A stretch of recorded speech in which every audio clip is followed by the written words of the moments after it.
आईपा का अभियान बहुत शानदार है। हर वर्ग का मुद्दा आप लोग बीच में जाके उठा रहे हो, ये बहुत सराहनीय कदम है आपका। नमस्कार, आप आईपा देख रहे हैं, यानी all India progressive politics association. AIPA प्रगतिशील राजनीति की बात करता है। आईपा जाति और धर्म से उठकर मुद्दों की वकालत करता है। आज हम लखनऊ हाई कोर्ट में मौजूद हैं। हमारे साथ यहाँ पे कुछ वकील हैं, कुछ सीनियर हैं, कुछ जूनियर हैं, लेकिन सभी प्रतिभावान वकील हैं। आइए हम इनसे जानते हैं इनके क्या मुद्दे हैं, इनकी क्या परेशानियां हैं, ये किस तरीके की बात करते हैं, इनके क्या मुद्दे हैं, किस तरह के बदलाव ये चाहते हैं, इनसे हम बात करते हैं। सर आप बताइए। Sunil Kumar Dwivedi, president central bar Lucknow. वकीलों की जो सबसे बड़ी समस्या है पार्किंग। गवर्नमेंट से कई बार बातचीत हुई, परंतु पार्किंग की सुविधा अभी तक का नहीं दी गई है। दूसरी डिमांड हम सरकार से ये चाहते हैं कि जैसे आपने गांव-गांव लोगों को कैशलेस पॉलिसी कर दी मेडिक्लेम का, इसी तरीके से हम अधिवक्ताओं को भी मेडिक्लेम की पॉलिसी कर दें। अच्छा, अगर ये मेडिक्लेम की जब आप बात कर रहे हैं तो कोविड के दौरान मुझे लगता है अधिवक्ताओं को काफ़ी परेशानी आई होगी। कैसा रहा वो दौर, कैसा रही एक्सपीरियंस, आप जरा व्याख्यान करें। कोर्ट बंद थी, जब कोर्ट खुली तब ज्ञात हुआ कि हम लोगों के बीच के 65 वकीलों की कोरोना से डेथ हो गई, जिनको सरकार ने एक पैसा नहीं दिया। हम लोग धीमे धीमे कर करके 50-50 हज़ार रुपये की बार से उनको आर्थिक सहायता पहुंचाई है। तो क्या आप ये जो समस्या बता रहे हैं, इसके लिए आपने कहीं आगे सवाल उठाए, क्या सरकार से सवाल किए कि आपको भी राहत राशि मिलनी चाहिए?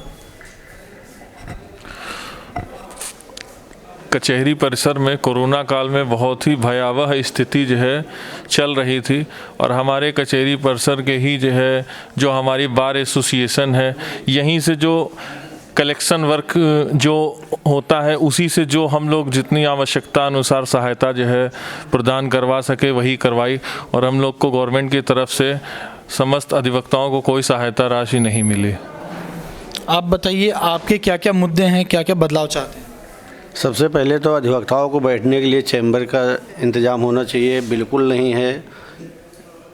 सबसे बड़ी दिक्कत ये आ रही। बताइए क्या क्या मुद्दे हैं आपके?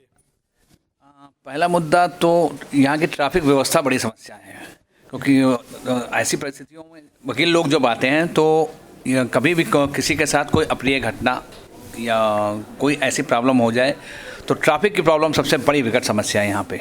नंबर एक तो ट्रैफिक की बड़ी समस्या। दूसरा नंबर आपका चैम्बर। कुछ अधिवक्ता ऐसे भी हैं जिनके पास अपना बैठने का चैम्बर नहीं है, तो उसका चैम्बर मुहैया कराया जाए। या हमारी और तो पानी, बिजली, ये सब मूलभूत आवश्यकताएं जो हैं इनकी ज़रूरत है। ये जो आपकी मांगे हैं, चाहे आपकी मांग हो या जितने भी आपकी मांगे हैं, इसको लेकर के आप कहाँ कहाँ शिकायत करते हैं और वहाँ से क्या रिस्पांस आपको मिलता है? ये हम लोग की मातृ संस्था bar council of UP, bar council of India, हम लोग ने अपना लेटर हर जगह भेजा है, लेकिन कोई संतोषजनक उत्तर अभी तक नहीं मिला है, ना ही कोई इस टाइप का कोई कार्रवाई हुई जिससे हम लोग संतुष्ट हो सकें। किधर भेजा है लेटर? मैं वही पूछा था। मैं बता तो रहा हूँ, bar council of India, bar council of UP, जो हम लोग की मातृ संस्था होती है, जहाँ से वकील लोग रजिस्टर्ड होते हैं। हम लोग की पहली प्राथमिकता तो उन लोग, उसके बाद सरकार को भी ज्ञापन दिया गया है, लेकिन कोई अधिवक्ताओं की कोई सुनवाई ही नहीं होती है, पता नहीं। और जब कोई ज़रूरत पड़ती है तो अधिवक्ता ही सबसे आगे रहता है। ये बहुत बड़ी आयरनी है कि अधिवक्ताओं की ही सुनवाई नहीं होती है, जहाँ पे हर आम से आम नागरिक से लेकर के प्रधानमंत्री की सुनवाई होती है। उनका अगर कोई केस हो जाए तो अधिवक्ता ही लड़ता है, कोई भी हो, और यहाँ इन्हीं की सुनवाई नहीं होती। ये एक बहुत बड़ा, आप क्या कह लीजिए, आयरनी है, विडम्बना है। सर आप बताइए क्या क्या समस्याएं हैं, क्या बदलाव चाहते हैं व्यवस्था सिस्टम से? चैम्बर की हमें आवश्यकता है। बहुत सारे अधिवक्ता हैं जिनके पास चैम्बर में बैठने की व्यवस्था नहीं है। कम से कम सिविल कोर्ट परिसर में एक डाकघर होना चाहिए। दूसरी, एक डिस्पेंसरी होनी चाहिए कि किसी अधिवक्ता, कोई अधिवक्ता या न्यायिक कर्मचारी या न्यायिक अधिकारीगण बीमार हो जाएं तो उनके देख रेख के लिए, स्वास्थ्य के लिए एक डिस्पेंसरी की आवश्यकता है यहाँ पर। और शुद्ध जल, सरकार का पेयजल, वो कम से कम सरकार मुहैया कराए। बहुत सारी हैं जिनके लिए हम लोग प्रयासरत हैं। समस्याएं इतनी हैं कि आप उंगली पर गिन नहीं सकते, है ना। आप सर हमें ये बताइए कि एक बड़ा फेमस कोटेशन है, हम पढ़ा करते थे, अभी भी पढ़ते हैं, कि अगर न्याय में देरी होती है तो ये अन्याय के बराबर है।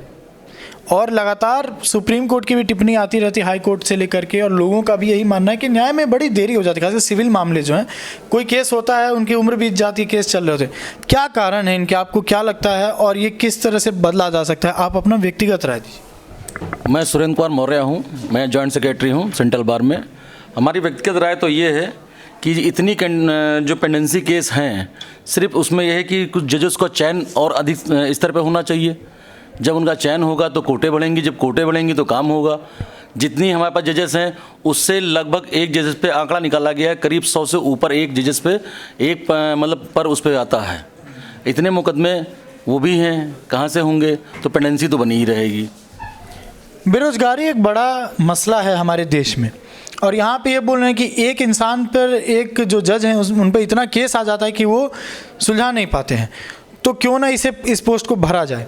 सर आप बताइए, जब इतनी बड़ी कई सारे अधिवक्ता ऐसे भी होंगे जो बेरोजगार होंगे, और तो सरकार इस लेवल पे एग्ज़ाम क्यों नहीं कंडक्ट कराती? आपका क्या मानना है, क्या है कारण? देखिए, जजों की नियुक्ति तो सरकार करती है, लेकिन यहाँ पे ऐसे ऐसे सीनियर लोग हैं जिनको अगर वो चाहें तो यहाँ पे रख के और पेंडेंसी को समाप्त किया जा सकता है, लेकिन सरकार इस तरफ को ध्यान ही नहीं देती है।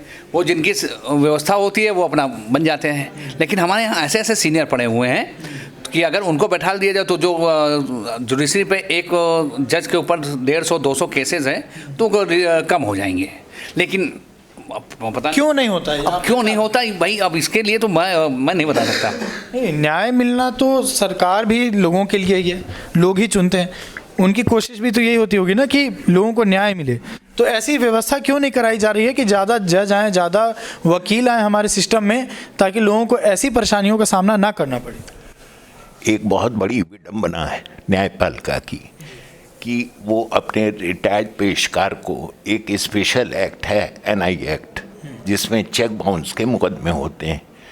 तो हमारी सरकार से ये डिमांड है, हमारे यहाँ जो सीनियर मोस्ट काबिल एडवोकेट्स हैं तो उन पेशकार की जगह उनको जज बनाया जाए, वो इमीडिएट काम करेंगे। पेशकार चूँकि 10 रुपये 20 रुपये वाले होते हैं, ना लॉ नोन पर्सन होते हैं। ठीक है, तो आप हमारे साथ यहाँ पे कुछ महिलाएं भी मौजूद हैं। निर्भया केस हुआ, बहुत हंगामा हुआ, कैंडल मार्च निकले और फास्ट ट्रैक कोर्ट की गठन कराई गई। लेकिन जब ये आंकड़ा आता है कि फास्ट ट्रैक कोर्ट जो नॉर्मल कोर्ट है उससे ज़्यादा तेज़ काम नहीं करता है और जो कन्वर्जन रेट है वो भी बड़ा कम ही रहता है, क्या कारण लगता है आपको? और रेप जैसे जो सेंसिटिव मामले हैं उसमें कैसे कोर्ट को आप चाहेंगे कि उनकी जो जजमेंट है वो तेज़ हो और थोड़ी ज़्यादा प्रिसाइज हो? आप बताइए, क्या आपका मानना है? हमारा कहना यह है कि फास्ट ट्रैक कोर्ट सिर्फ इसीलिए बनाई जाती है कि त्वरित न्याय हो, और आम कोर्टों के हिसाब से उसमें काम जल्दी होता है, इसीलिए उन केसों में जजमेंट जल्दी हो जाता है, सुनवाई भी हो जाती है, लेकिन आम कोर्टों में इतनी जल्दी नहीं होती है। नहीं, ये तो आप फास्ट ट्रैक कोर्ट की आप बता रहे हैं कि क्या कार्यशैली है, लेकिन ऐसा भारत में हो नहीं रहा है ना। दुर्भाग्यवश ये है कि फास्ट ट्रैक कोर्ट भी बहुत तेज़ काम नहीं कर, जैसे नॉर्मल कोर्ट है उससे उनका जो कन्वर्जन रेट निकलता है आमतौर पे वो बहुत ज़्यादा नहीं है। खासकर रेप जैसे, जो निर्भया इतना हाई सेंसिटिव मामला है उसमें भी कई साल लग गए जजमेंट आने में। तो आपको क्या लगता है, आप क्या चाहेंगे कि बदलाव हो कि जो इन सेंसिटिव केसेस में जजमेंट थोड़ा जल्दी आए? नहीं, हम तो यही चाहेंगे कि जल्दी से जल्दी सुनवाई हो, जल्दी हो, मगर कभी कोर्ट का ट्रांसफ़र हो जाता है, कभी कुछ हो जाता है, इस वजह से लेट हो जाता है, वरना तो सुनवाई तो उसमें जल्दी होती है फास्ट ट्रैक कोर्ट में। तो सिस्टम की इन्होंने एक बड़ा दांव पेच इन्होंने बताया कि क्या होता है कि अगर कोई केस चल रहा है, प्रोसीडिंग में है, तो ट्रांसफ़र ऐसे ऐसे मामले होते हैं जहाँ पे किसी की व्यक्तिगत इन्वॉल्विंग हो। आईपा लगातार मुद्दों की बात करता है, आईपा हर एक संगठन के पास जाता है जो मायने रखते हैं समाज के लिए और उनसे जाकर के बातें करता है, उनके मुद्दों की बात करता है, सिर्फ ये नहीं कि राजनीति की बातें। आईपा का ये जो पैगाम है, हमारा जो अभियान है, हाँ आप बताइए। एक मुद्दा ये है कि हर डिपार्टमेंट में का एक प्रोटेक्शन एक्ट है, जैसे डॉक्टरों का है और भी कर्मचारी सबका है, लेकिन अधिवक्ताओं का प्रोटेक्शन एक्ट गवर्नमेंट ने अभी तक लागू नहीं किया है क्योंकि अधिवक्ताओं के साथ बहुत दुर्घटनाएं होती हैं। कहीं जा रहे हैं, कोई लोग रंजिश मान लेते हैं, गोली मार दी जाती है, किसी का मर्डर कर दिया जाता है, किसी को मारा पीटा जाता है। लेकिन ये गवर्नमेंट ने अभी तक अधिवक्ताओं का ये प्रोटेक्शन एक्ट नहीं माना है और ये मांगी गई है प्रोटेक्शन के लिए, जिसको अभी तक लागू नहीं किया गया है। ये थोड़ा शर्मनाक भी है और थोड़ा दुखद भी कि जो समाज के लिए इतना तत्पर रहते हैं, हमेशा मौजूद रहते हैं, उन्हीं को अगर प्रोटेक्शन ना मिले, जो लोगों के प्रोटेक्शन के लिए लड़ाई कर रहे हैं उन्हीं को अगर प्रोटेक्शन ना मिले तो ये दुखद है। आईपा के जो अभियान है, हम लोगों से बात कर रहे हैं, किसानों से बात कर रहे हैं, वकीलों से बात कर रहे हैं, डॉक्टरों से बात कर रहे हैं, ये कैसा लगा आपको अभियान और ये किस तरीके से आप देखते हैं कि समाज में बदलाव ला सकता है? आईपा का अभियान बहुत शानदार है। हर वर्ग का मुद्दा आप लोग बीच में जाके उठा रहे हो, ये बहुत सराहनीय कदम है आपका। लखनऊ सिविल कोर्ट में मौजूद थे, हमने यहाँ पे कई सारे अधिवक्ताओं से चर्चा की। और अगर आपको ये वीडियो पसंद आया तो आप लाइक कीजिए, कमेंट बॉक्स में अपने सुझाव दीजिए, वीडियो को शेयर कीजिए और हमारे चैनल को सब्सक्राइब कीजिए। धन्यवाद।